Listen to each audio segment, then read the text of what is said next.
In the quiet suburban sprawl, where manicured lawns met hushed streets, lived Laura Calloway, a woman whose every breath for the past 27 years was a testament to an unbearable void.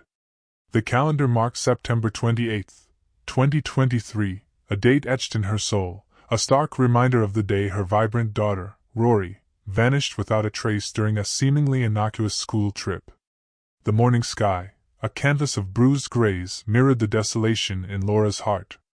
Yet, amidst the familiar ache, a flicker of something new began to stir. Rising from her bed, a ritual steeped in sorrow, Laura made her way to her dressing table. There, a small, worn photograph of Rory, her smile radiating pure joy in her school uniform, hung suspended on the mirror.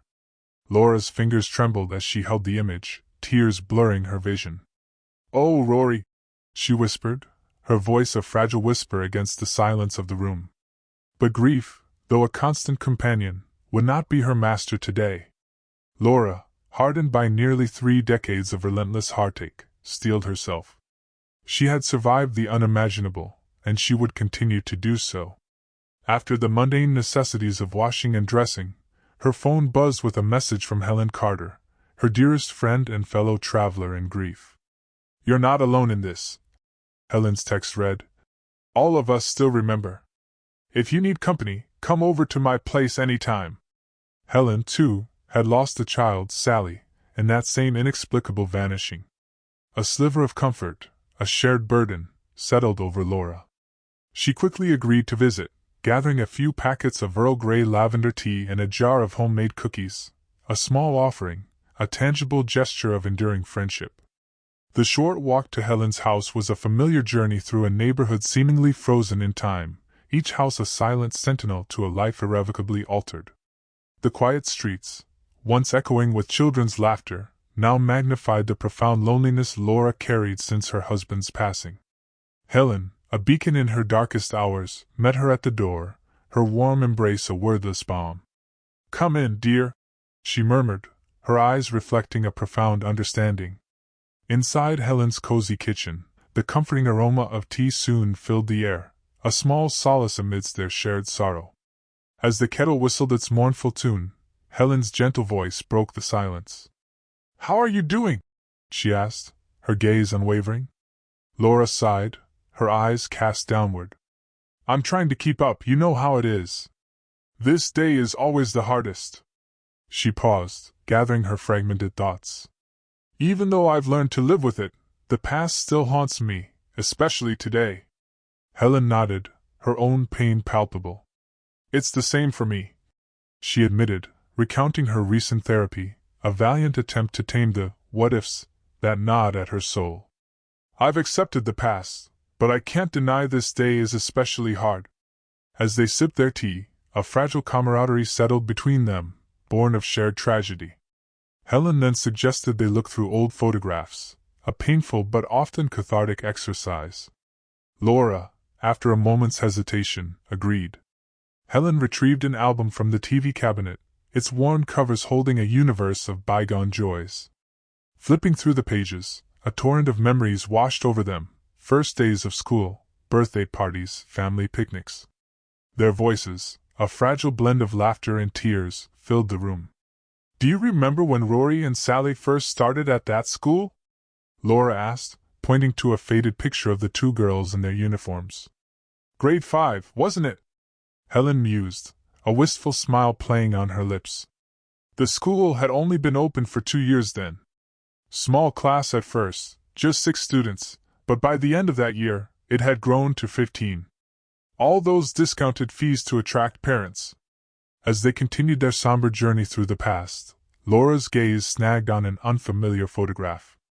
It depicted Rory and Sally, alongside other classmates, engrossed in a science project at a school fair.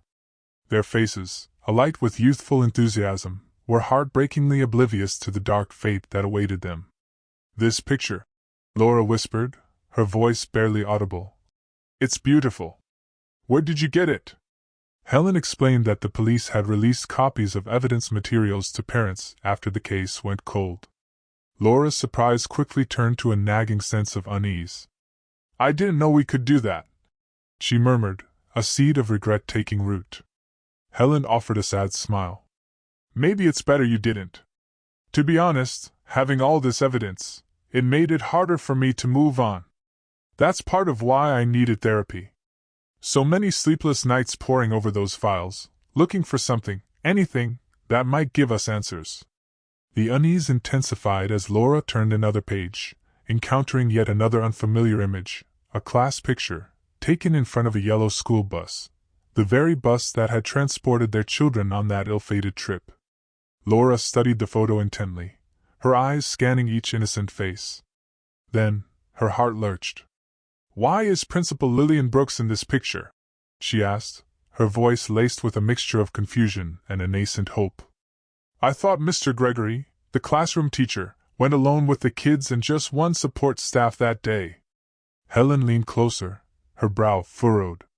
"You know, I'm not entirely sure," she admitted. "I remember hearing rumors from some other parents that the staff member was actually the principal, but I never gave it much thought." Laura couldn't shake the feeling that something was profoundly wrong. For 27 years, she had believed it was just the teacher and a co-teacher or admin staff on that trip. The principal's presence in this photograph ignited a cascade of questions she had never considered. As she began to voice her concerns, Helen gently placed a hand on her arm. "Laura," she said softly, her voice brimming with weary experience, "I know that look in your eyes. We've been down this road before, thinking we found something crucial, dozens, if not hundreds of times. It's not good for us to cling to false hope." Laura wanted to argue, to insist on the importance of this detail, but the deep concern in Helen's eyes gave her pause. She took a deep breath, trying to calm the surge of emotion within her. "You're right," she conceded, though a stubborn part of her clung to the nagging doubt. "It's probably nothing." Helen offered a sympathetic smile, turning back to the album. "Look," she said, pointing to the bus in the background. "This photo was most likely taken before the trip, on school grounds. That would explain why the principal was there." Laura nodded unconvincingly. A glance at the clock revealed the passage of an hour. "Helen, I hate to do this, but I should probably get going," Laura said, rising. "I want to visit Rory's grave, bring her some flowers, and tidy up a bit. I do it every year, you know." Helen nodded in understanding. "Of course. Would you like some company? Sally's grave is in the same area." Laura appreciated the offer but saw the quiet hesitation in Helen's eyes. "That's kind of you, but I know you prefer to go with Matthew later. I'll be all right." As Laura prepared to leave, she paused, turning back to Helen. "Would it be all right if I took that photo with me? The one with the school bus?" Helen considered for a moment before nodding. "Of course, but Laura, promise me you won't let this consume you." "We can't afford to go down that rabbit hole again." Laura assured her friend she would be careful, but as she left Helen's house and made her way to the bus stop, the image of Principal Lillian Brooks, standing with the children before their ill-fated trip, burned in her mind. It was a puzzle piece that didn't quite fit the narrative she had believed for 27 years. As she waited for the bus that would take her to town, to her favorite florist, Laura found herself torn between the gnawing desire to uncover the truth and the crushing fear of reopening old wounds. The sky darkened, threatening rain, mirroring the storm of emotions brewing within her. She silently prayed the rain would hold off, just until she had paid her respects at the cemetery, allowing her this one day to honor Rory's memory in peace. Laura sat on the bus, lost in thought, the familiar streets blurring past. She clutched the photograph, unable to tear her eyes away from the frozen smiles of her daughter and her classmates. The more she studied it, the more questions arose. Helen's caution echoed in her mind, yet Laura couldn't shake the feeling that something was undeniably wrong. Why had some parents believed the principal went on the trip, while she had been told it was just the teacher and support staff? Laura, an active and involved parent, had attended every meeting, every gathering, even the school trials and hearings. How could such a crucial detail have escaped her notice? Hesitantly, she pulled out her phone. The officer's personal number, saved from long ago, felt like a relic. Would he even remember her? Would he want to be bothered? Her stomach clenched, but resolve hardened her. She dialed. No answer. She tried again. Still nothing, just the hollow drone of a voicemail. Her fingers hovered. What would she even say? Hi, it's been years, but I need your help. Do you remember me? It felt foolish, desperate. She ended the call without a message, slipping the phone back into her purse. The bus jolted to a stop. Laura glanced out the window, a jolt of recognition shooting through her. This was near the principal's old house. The sight of the familiar neighborhood stirred buried memories. Without fully thinking, she stood, pressed a bell, and stepped off the bus, murmuring an apology to the driver. On the sidewalk, Laura felt a sudden surge of foolishness. She had no idea if Principal Brooks was home, or even if she still lived there. The next bus wouldn't arrive for 20 minutes. Well, she muttered to herself, I might as well try while I'm here. She began walking, her eyes scanning the houses, many of them renovated, others showing the wear of time. After several minutes, she found herself in front of a house that stirred a faint memory. She stood on the sidewalk, observing the well-maintained garden, the car in the driveway. She had only spoken to Principal Brooks a handful of times, the day of the disappearance, at the police station years ago, and once during a parent protest at this very house. Beyond that, minimal interaction, despite their proximity. Taking a deep breath, Laura walked up the porch and knocked. No answer. Just as she was about to turn away, embarrassed, she saw two women walking toward the house, one in her mid-30s, the other older, closer to Laura's age. As they turned onto the walkway, their eyes met Laura's. Recognition, cold and sharp, pierced Laura. It was Principal Lillian Brooks. Though time had etched lines onto her face, the familiar features remained. The principal didn't recognize Laura immediately, her expression polite but questioning. Can I help you? She asked, her voice kind but cautious. I'm Laura Calloway, Laura replied, watching as recognition slowly dawned on the principal's face. Principal Brooks froze, her composure cracking. Oh, Mrs. Calloway. Please just give me a moment. She turned to the younger woman, ushering her toward the house. Why don't you go inside and make yourself comfortable? I'll be right there. As the principal fumbled with her keys, Laura's mind raced. Lillian had no children. Who was this younger woman? Was she interrupting something?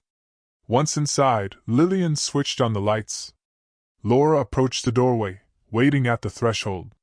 The house was eerily quiet, save for a faint murmur of voices. After a beat, Laura knocked again, despite the door being slightly ajar. Footsteps. The door swung open wider. Lillian reappeared, wiping her hands on her blouse, as if she just finished washing them. I'm so sorry for the wait, she said, forcing a small, strained chuckle. Forgive me, but your name, it sounds familiar, but I can't quite place it. Laura inhaled deeply. I'm Rory Calloway's mother, she said, watching the woman's reaction closely. My daughter was in the grade 5 class of 1996. She vanished during the school trip. The principal's face paled, her forced smile wavering. Laura noticed her nervousness, her eyes darting between Laura and the woman inside, visible through the barely opened door. Laura caught sight of the woman, lingering in the background, watching, listening. Principal Brooks cleared her throat, regaining a semblance of composure. Mrs. Calloway, I'm no longer the school principal, you see. I took early retirement some years ago. May I ask why you're here? Laura paused, then decided on directness. I have a question about the day of the school trip. I'm sorry for showing up unannounced. I was in the area when it came to mind, she said, keeping her voice steady despite the turmoil within her. I won't take much of your time, I promise. The principal glanced over her shoulder again, then back at Laura. All right, she said reluctantly, but I can't stay long. I have a guest waiting. Laura nodded, understanding, and reached into her purse, pulling out the class photo. She held it up. This picture, Laura began. Was it taken at the school or during the trip? Principal Lillian narrowed her eyes, studying the photo. For a moment she seemed lost in thought, her brow furrowed. I think it was during. She started, then quickly revised her statement. No, it was taken at the school parking lot. Laura's heart skipped a beat at the principal's hesitation. She pressed on. Were you on the trip that day? The principal's eyes widened slightly, and she shook her head. No, I stayed at the school. Mr. Gregory, the classroom teacher, and a staff member from administration went on the trip. It was supposed to be me, but I had an important last-minute matter to attend to, so the admin took my place. Laura nodded slowly, processing this. It aligned with what she had always believed, yet something still felt off. She decided on one more question, hoping it wouldn't push too far. This might be my last question, if you don't mind. Did you notice anything suspicious about Mr. Gregory that day? Anything at all? At this, Principal Brooks' demeanor hardened. Her voice took on an edge of annoyance. No, Mrs. Calloway. I've given all these statements to the police countless times. I never would have thought Mr. Gregory capable of something like this. She paused, her expression softening slightly. I would prefer not to speak about it anymore. It was heartbreaking for me too, and I found closure. I don't want to open old wounds again. Laura felt a pang of guilt. She hadn't meant to cause more pain. I'm sorry, she said softly. I understand, truly. It's just, I still can't believe my daughter just disappeared into thin air.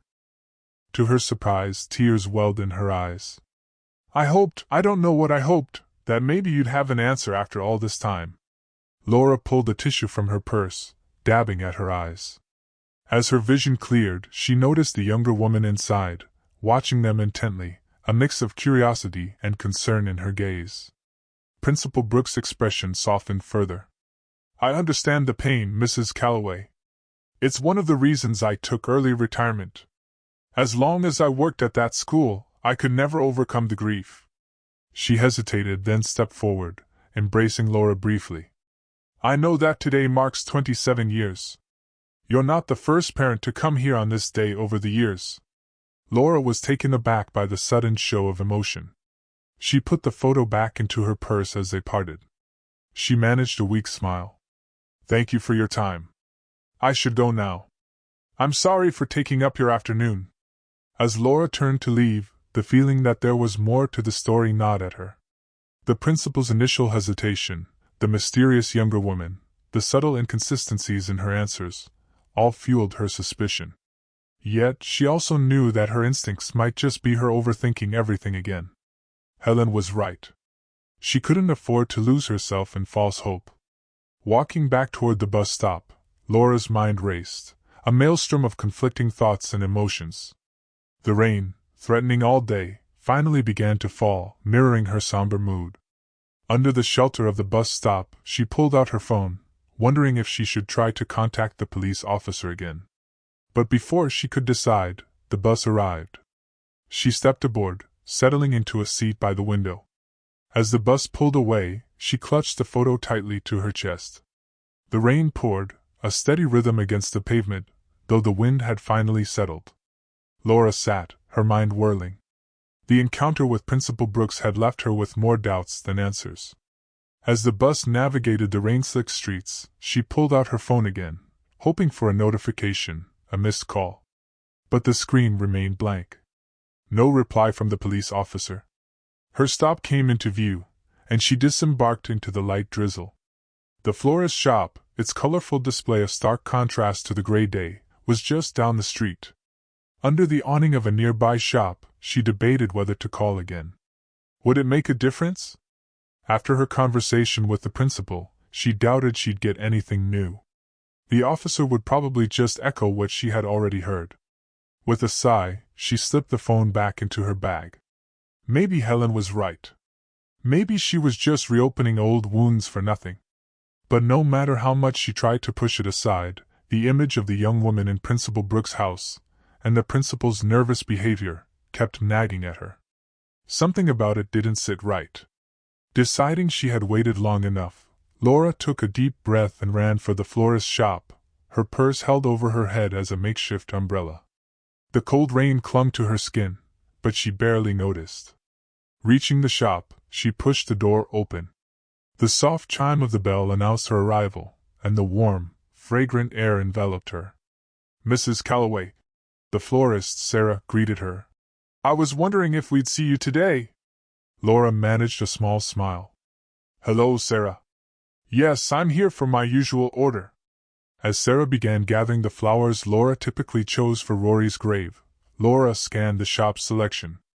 The variety seemed less extensive than in previous years, a small pang of disappointment. "I'm sorry we don't have as much variety this year," Sarah explained apologetically. "The weather's been unpredictable, and it's affected our suppliers." Laura nodded. "It's all right, Sarah. I'm sure we can still put together something beautiful for Rory." The bell above the door chimed again. Laura turned to see Helen and Matthew entering the shop. Their eyes met, and for a moment, surprise, then concern, flashed across Helen's face. "Laura," Helen said, approaching, "I thought you'd have gone to the florist earlier. Is everything all right?" Laura hesitated, unsure how much to share about her impromptu visit. I got a bit sidetracked," she said finally. "But it's good to see you both."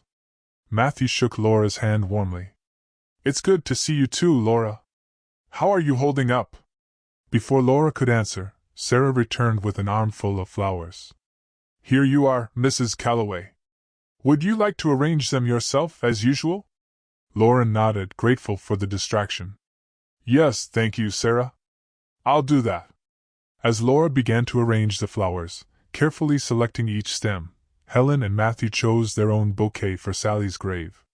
The shop was quiet, save for the soft rustling of paper and the occasional murmur of conversation.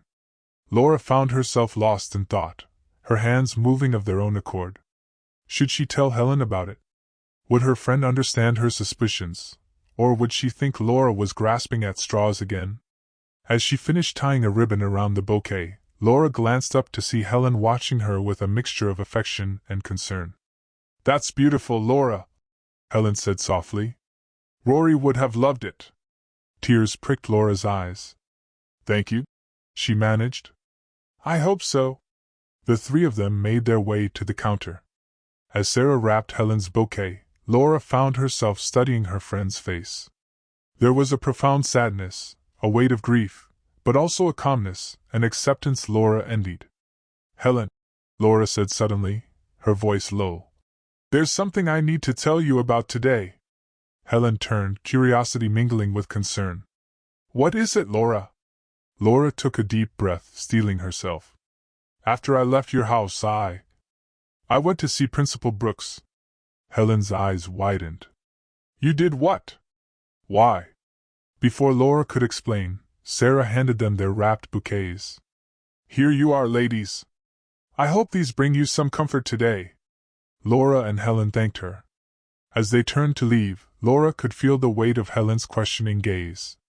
She owed her friend an explanation, but she wasn't sure how to put her suspicions into words without sounding like she was chasing ghosts. Stepping out onto the sidewalk, the rain had finally stopped, leaving behind a fresh, clean scent. Matthew suggested they all go to the cemetery together, and Laura found herself nodding in agreement. As they walked toward Matthew's car, Laura knew she would have to share what she had learned, or what she thought she had learned, with Helen. But as she clutched her bouquet, a small part of her wondered if she was ready to face the potential consequences of digging up the past once again. Inside Matthew's car, the atmosphere was thick with unspoken questions. Helen turned in her seat to face Laura, her expression a mixture of concern and curiosity. "Laura," she began gently, "why did you go to see Principal Brooks? What were you hoping to find?" Laura took a deep breath, clutching the bouquet in her lap. She had to choose her words carefully. I couldn't shake the feeling that something wasn't right about that class photo, the one with the school bus." Helen's brow furrowed. "The one we looked at earlier? What about it?" "I asked her about it, and she said it was taken at the school before the trip, but Helen, at first, she said it was during. Then she quickly corrected herself and said it was before. Don't you find that strange? It felt like she was hiding something," Laura explained, her voice growing more animated, the weight of suspicion pressing harder on her chest. Matthew glanced at Laura in the rearview mirror, his expression neutral. "Laura, it's been 27 years. Memory can play tricks on us, especially with such a traumatic event." Laura nodded, acknowledging his point. I know. But there was something else. When I arrived at her house, there was a young woman there, someone I'd never seen before. And the principal, she seemed nervous, like she didn't want that woman to know what we were talking about." Helen and Matthew exchanged a look Laura couldn't quite decipher. After a moment of silence, Helen spoke, her voice gentle but firm. "Laura, I understand the need to find answers, believe me, I do. But we've been down this road before, remember? 3 years ago, when you thought you'd found a connection between the bus driver and that cold case in Oregon?" Laura felt a flush of embarrassment at the memory. She had spent weeks convinced she'd uncovered a vital clue, only to have it lead nowhere. "This is different," she insisted, though a small part of her wondered if she was trying to convince herself as much as her friends. The car fell silent as they drove through the familiar streets toward the cemetery. Laura stared out the window, watching as the town gave way to more rural surroundings. The sky was clearing, patches of blue appearing between the clouds. As they approached the cemetery gates, Matthew broke the silence. "Laura, we care about you. We don't want to see you get hurt again by false hope." Laura nodded, a lump forming in her throat. "I know," she said softly. I can't help the feelings. Rory and Sally and all the others deserve more than just acceptance. They deserve the truth." Helen reached back and squeezed Laura's hand. "They do," she agreed. "But sometimes the truth is that we may never know everything, and that's something we have to learn to live with." As Matthew parked the car, Laura felt a mix of emotions washing over her, the familiar grief, the persistent hope, and now, a new feeling of determination. She knew her friends meant well, but she couldn't shake the feeling that her encounter with Principal Brooks had opened a door that had long been closed. They stepped out into the cool, damp air, the scent of freshly turned earth lingering. The rain had stopped, leaving behind a quiet, almost eerie stillness. Their footsteps were muffled by the soft ground as they walked toward Rory and Sally's graves, close enough that Helen and Laura had arranged them together, a small comfort in their shared grief. Laura approached Rory's tombstone first, her heart heavy as she knelt down, placing the bouquet of flowers gently at its base.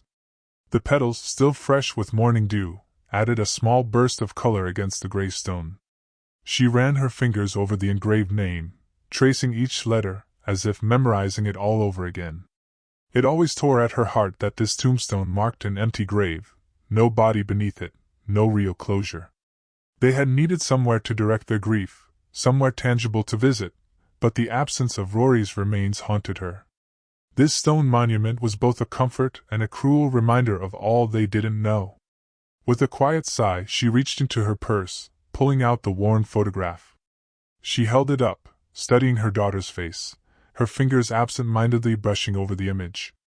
The ache in her chest deepened as memories flooded back. Rory's laughter, the way she used to tug at her sleeve when she wanted attention, the last time Laura had kissed her goodbye. Tears welled in her eyes, spilling over as she let herself grieve, the pain as raw as the day it all happened. She didn't try to stop the sobs this time, letting them come freely. After a while, when the weight of her sorrow eased just enough to breathe, Laura wiped her tears and slowly stood. She turned, glancing toward Helen and Matthew, who stood by Sally's grave, a few feet away, their own expressions lost in quiet mourning. Laura took a deep breath and stepped forward, ready to join them. But just as she was about to approach Helen, something caught her eye. Laura stopped in her tracks.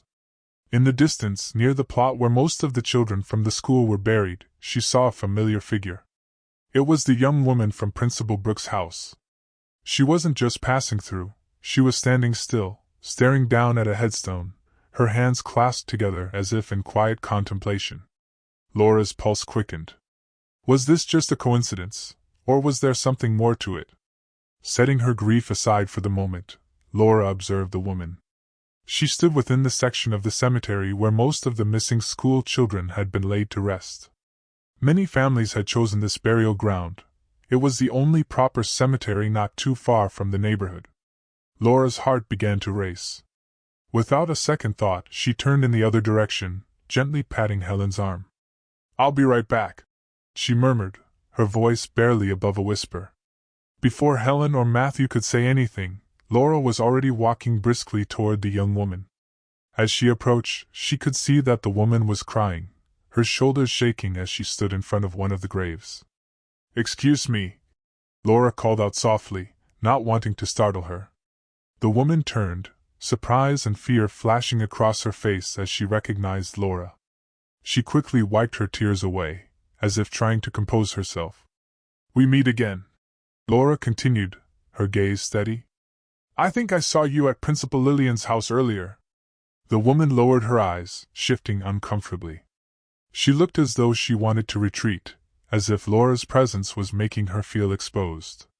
"I'm sorry," Laura added quickly. "I don't mean to intrude." The woman exhaled softly, then shook her head. "It's okay," she murmured, her voice barely above a whisper. "I come here every year on this day to grieve." Laura nodded in understanding. "So do I, though I usually visit early in the morning. But today I was late." She glanced at her watch. 4 p.m. A silence stretched between them, heavy with unspoken words. Then Laura gently asked, "Who are you grieving for? Were you related to one of the students who went missing 27 years ago?" The woman hesitated, her lips parting slightly before pressing together again. For a moment she seemed to consider her response, then gave a slow, almost reluctant nod. Laura sensed her unease and didn't press further, but as her eyes drifted toward the tombstone, she noticed a small, framed photograph placed near the grave.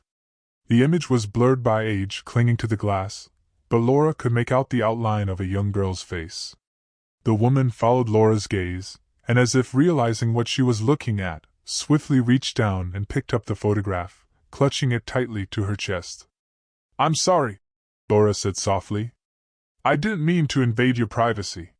She met the woman's eyes, her own filled with understanding. "You must have really loved and missed your sister. I understand that feeling." Laura took a step back, preparing to leave, not wanting to cause the woman more distress. But just as she turned, the woman called out, her voice uncertain but firm. "Wait," she said. Laura paused, looking back. "Why did you go to Principal Lillian's house earlier?" The unexpected question caught Laura off guard. She turned fully to face the woman, studying her expression. There was something more than curiosity in her eyes, something deeper, something cautious. "I was just asking about the day of the school trip," Laura admitted. "I wanted to know if she was there when the students left, or if she went with them." Reaching into her purse, Laura pulled out the now slightly crinkled photograph Helen had shown her. She extended it toward the woman. "My friend Helen over there." Laura gestured toward Helen and Matthew, who were still standing by Sally's grave. "She showed me this photo earlier. I had never seen it before, and it confused me. I didn't remember Principal Lillian being there that day." The woman stared at the picture, her grip tightening on her own framed photograph. Laura sighed, shaking her head slightly. "Principal Lillian confirmed that this picture was taken in the school parking lot before the trip, but—" She trailed off, unsure how to finish the thought. The woman stared at the photograph, her expression shifting as she took in the faces of the children. A chuckle escaped her lips, light yet laced with sorrow. But then, as her gaze lingered on one face in particular, tears slipped down her cheeks. The words came out in a hushed whisper, tinged with affection and heartache. "Rory was such an ass." Her tone was not one of hatred, rather, it held a bittersweet warmth that tugged at Laura's heart. Laura's ears perked up at the name. "Did you know Rory?" she asked, unable to hide the urgency in her voice. The woman seemed startled, as if she hadn't expected anyone to catch her words. She returned the class picture to Laura, her hands trembling slightly. "I'm Rory's mother," Laura said, her voice steady despite the whirlwind of emotions inside her. "Do you know something about Rory?" The woman froze, her posture suddenly defensive, as if Laura had cornered her. Confusion washed over Laura as she noticed the woman's eyes dart toward the framed photograph she still clutched against her chest. The resemblance between the woman and the girl in the frame was striking, and it sent a shiver down Laura's spine. "Who are you?" Laura asked slowly, her tone measured. "Are you this girl?" She pointed to the photo, her heart racing. The woman's response was immediate and vehement. "No!" she shouted, but the fear in her voice suggested otherwise, as if she was trying to mask a deeper truth. "It's okay," Laura said softly, stepping closer. "You don't need to be scared. Are you one of the survivors?" "This girl." The woman shook her head quickly, panic flashing in her eyes, but the speed of her denial only reinforced Laura's suspicions. It felt like another lie. "I think you're mistaken. That's not me," the woman insisted. But Laura could see the conflict in her gaze. "No," Laura replied, her voice firm yet compassionate. "You know it is you. It's 100% you." The woman's shoulders slumped, and she looked defeated. "You don't want to know who I am," she murmured, her voice barely above a whisper. "It's better for everyone involved, please," Laura pleaded, desperation creeping into her words. "For all these years, I've never been able to understand my daughter's disappearance. It's been eating me alive. I come here every year to honor her, and after a few months, the pain in my heart eases, but then this day comes around, and it's like the devil's cycle, an endless torment on my soul." Tears welled up in her eyes as she stepped closer, her heart aching for answers. "If you know anything, please tell me." The woman's eyes flickered with emotion, and Laura pressed on, her voice growing steadier. "Why were you at Principal Lillian's house earlier? You can't be her daughter." "I know Lillian doesn't have a daughter." The question hung in the air, heavy with unspoken implications. The woman's breath caught in her throat, and for a moment, it felt like the world had paused, both of them caught in a web of secrets and unspeakable truths. After a heavy pause, the woman finally relented, her voice barely above a whisper. "You're right. I'm one of the missing students. A survivor." Laura's heart raced, disbelief washing over her. "What?" she gasped, struggling to process the weight of Audrey's words. Who? But when the woman confirmed, "My name is Audrey Whitman," recognition flooded over Laura. Audrey's name had been etched into the tombstone she had seen during countless visits, a haunting reminder of the tragedy. "You were in my daughter's class," Laura murmured, trying to keep her reaction in check. "Did your family know you were alive?" Audrey shook her head, her expression heavy with pain. "No. That's why I come to the grave later in the day. My parents always come in the morning." Laura nodded, recalling the times she had seen Audrey's parents at the cemetery, always at that same hour, their faces etched with grief. "Why didn't you come back home?" she asked gently, not wanting to pry but unable to contain her curiosity. "I'm too broken," Audrey replied, her voice trembling. "It's a long story." Laura's heart ached for the young woman before her, burdened by a past she couldn't escape. "You don't have to share it all with me," she said softly. "But please, I'm begging you, turn yourself into the police. Give them your testimony and evidence." Audrey shook her head vehemently. No. The principal said I'd only hurt everyone." Shock coursed through Laura. "At the mention of Principal Lillian? Lillian Brooks knew you were alive all this time, and she discouraged you?" Laura could hardly believe it. "Why would she do that?" "I trusted her," Audrey confessed, her voice cracking. "She was the only one who understood my pain." Laura felt a surge of emotion. "Audrey, pain is living in the unknown, and we're all already in pain. It couldn't get any worse than this," she added. "But your testimony, it could help us. You would be saving us all, providing us closure by revealing the truth."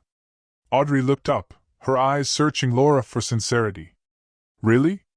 Laura nodded fervently, her heart aching for both the women's lost children. "Yes. You'd be helping the victim's family, please, Audrey." After a prolonged silence, the impact of Laura's words started to sink in. With shaking hands, Audrey took a deep breath and reached for her phone. I think you're right. I've wrestled with this decision for a long time, but Lillian always discouraged me, and I believed she had her reasons. But seeing you here now, I'll call the police, she said, her voice gaining strength. As they waited for the officer to arrive, Laura's mind raced, desperation clawing at her throat. Audrey, please, do you know where my daughter Rory is? Audrey's expression shifted to one of sadness. She nodded slowly, her gaze heavy with unspoken sorrow. What do you mean? Laura pressed, her heart pounding in her chest. Where is she? Just then, Helen and Matthew approached, their eyes scanning the area for Laura. The tension thickened as Audrey's fear intensified, the realization that another victim's family was near filling her with dread. Laura, what's going on? Helen asked, looking between her friend and the stranger. Who is this? Laura took a deep breath, trying to calm her racing thoughts. Helen, Matthew, this is Audrey Whitman. She was on the bus that day. She's alive. Just as Audrey opened her mouth to respond, the distant wail of police sirens pierced the air. The sound seemed to freeze the moment, and Audrey instinctively flinched, her instincts urging her to flee. But Laura's voice broke through the chaos. Audrey, if you love Rory and Sally, you owe it to them to tell the truth. She called, her tone firm yet compassionate. Audrey paused, her feet rooted in place as she turned to face Laura, Helen, and Matthew. She saw the confusion etched on their faces and the desperation in Laura's eyes, which felt like a lifeline amidst her turmoil. Okay, Audrey finally said, her voice trembling but resolute. I'll talk. But at the station. Just then, 2 police officers arrived, their presence adding an air of urgency to the scene. They approached Audrey, confirming if she was the one who had called. What's your name? One of the officers asked. Audrey Calloway. I'm one of the survivors of the missing children from 27 years ago, she stated, her voice growing steadier as she spoke the words that had been trapped inside her for so long. The officers exchanged glances before one of them radioed the station, requesting a system check on her name. While they waited for confirmation, the officers turned to the small group gathered in the cemetery. We need everyone to come with us to the station. We can't have any disturbances here, one officer said firmly. Audrey nodded, her face pale but determined, and she followed the officers to their squad car. Laura walked alongside Helen and Matthew as they made their way to their own car, adrenaline coursing through her veins. Once inside, Laura couldn't hold back. You won't believe what just happened, she began, her voice shaking with disbelief. She recounted everything to Helen and Matthew, the revelation about Audrey, the principal's knowledge of a survivor, and how it all felt like a sinister puzzle with missing pieces. Matthew frowned, furrowing his brow. This is all so strange. Why would the principal keep something like that from us? I don't know, Laura admitted, but it feels like there's something deeper at play. Whatever truth Audrey holds, it must be significant enough that it could put Lillian in danger. As they arrived at the police station, the trio stepped inside, the atmosphere tense with uncertainty. Laura spotted Officer Jensen, the same officer she had tried to reach before. He looked up from his paperwork and immediately approached them. I'm sorry I couldn't take your call earlier. I was tied up with an urgent case, he explained, his voice apologetic. Laura felt a mix of frustration and urgency. Officer, you need to take this seriously. Audrey has confessed that she's a survivor. She's finally ready to talk, she insisted, her heart racing. If that's true, we'll reopen the case, Officer Jensen replied, his demeanor shifting to one of focus. He motioned for Audrey to follow him into an interview room, leaving Laura, Helen, and Matthew waiting anxiously in the sterile waiting area. As the door closed behind Audrey, Laura felt a surge of hope mixed with fear. She could only pray that Audrey would summon the courage to speak the truth, that this moment would finally bring some answers and perhaps some closure to all the families affected by the tragedy. Not long after Audrey was led into the interrogation room, Laura, Helen, and Matthew began to notice movement throughout the police station. Officers bustled around, their voices rising in urgency as they received orders. The air was thick with anticipation as they overheard commands being shouted. A unit was dispatched to Principal Lillian's house with an arrest notice. Hope flickered in Laura's chest, and she exchanged glances with Helen and Matthew. This was it. Audrey must have shared everything she knew with the officers. Just then, the sharp sound of police sirens sliced through the air as the unit departed, and the tension in the room grew palpable. Less than an hour later, the anticipation turned into reality as the officers returned, leading a handcuffed Principal Lillian into the police station. She walked with her head down, the weight of her circumstances evident in her slumped shoulders. "I'm sorry," she mumbled as she locked eyes with Laura, Helen, and Matthew, her voice barely above a whisper. But the officers pushed her forward with unwavering authority, guiding her toward the booking area. Hours crawled by as Laura, Helen, and Matthew sat in anxious silence, each lost in their thoughts about what had just unfolded. Then they saw an officer enter the room where Audrey was being questioned. Laura leaned in closer, straining to catch snippets of the muffled conversation. She heard the officer mention something about Lillian Brooks' statement being ready and that she had confessed the whole truth. Before long, the officer emerged from the room and beckoned Laura, Helen, and Matthew to join him. Their hearts raced as they followed him into the interrogation room, where Audrey sat, her expression a mixture of relief and apprehension. Inside, the atmosphere felt charged with urgency. The officer wasted no time in laying out the details of the case. "Principal Brooks has confessed during her interrogation," he began, his voice steady but somber. "She was the one who organized the entire class trip. She framed the teacher, Mr. Gregory, to take the fall for what happened. She was under immense pressure, she had debts she couldn't pay, and the loan sharks turned out to be dangerous. They threatened her family." Laura's breath caught in her throat as the officer continued. "The trip that was meant to be for Big Bend Park was sabotaged. It appears that Principal Brooks conspired with the kidnappers, resulting in the driver's death. The body couldn't be found, as you already know from our initial investigation. Then, they abducted the teacher and the children, transporting them to a border area in Mexico, where all the kids were trafficked and smuggled into another country. They were forced into organ trafficking." Laura's heart sank as the officer hesitated, a grim look crossing his face. "This may be hard to hear, but I need to tell you the whole truth. The female students were targeted for various forms of exploitation by Mexican gangsters in Mexico. The male students—" He paused, swallowing hard. "They were sold overseas for child labor." The weight of his words hung in the air, heavy and suffocating. Laura felt her stomach twist in knots as the horrifying reality of the situation sank in. She glanced at Helen and Matthew, who looked equally stunned, their faces pale as they processed the terrible revelations. Audrey sat in the room, her eyes cast downward, as she suddenly spoke up to Laura and Helen. "I was the only one who made it out alive," she whispered, her voice trembling with the weight of memories. 12 years ago, I managed to escape from the man who had purchased me and forced me into exploitation. Even after getting away, I was too traumatized and mentally destroyed to face my parents." Her gaze flickered to Laura and Matthew, a mix of shame and pain etched on her face. "That's when I somehow connected with Principal Brooks. She helped me build a new life, paid for my apartment, and covered my living expenses. But in return, I couldn't tell anyone the truth.